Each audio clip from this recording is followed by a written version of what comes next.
tugiye kurebera hamwe se amakuru ari muri APR FC ari kuvugwa aka kanya se update ese bimeze bite muri APR FC, amakuru meza cyane arimo akabisa. Tugiye kuba twarebera hamwe abasore barimo Mamadou Sy Ruboneka ndetse n'abasore barimo Nzotanga ndetse n'umusore kwitonda Rebecca batangaje amagambo akomeye cyane kuri televiziyo ya APR FC kabisa.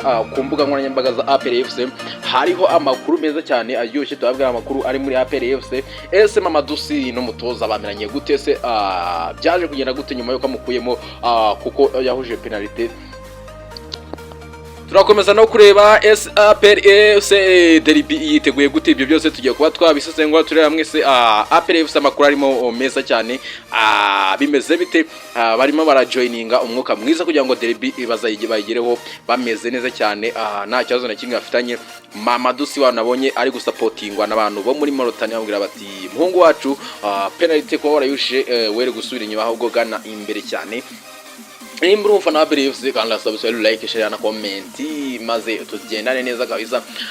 Ikintu nakubwira nuko APR FC Mamadou Sy Ruboneka Nzotanga ndetse n'abandi barimo baka bavuze ko uyu mukino ari ukurekana ibyo bashoboye, ngo n'umukino usa nk'ari wa nyuma kabisa nk'uko babikoze kuri Azamu. Ekipe ya APR FC gose yatangaje amakuru meza cyane bavuga bati gose umusore Mamadou Sy ndetse n'umutoza bariyunze barabiganiraho, amubwira ko gose ari ibintu byahahise, ngo yari pressure y'umutoza kabisa, ngo n'ibintu yakoze atatekereje. Amusaba imbabazi gose, amubwira ati reka dusubire, reka tujye imbere niho hari ibiryoshye kabisa.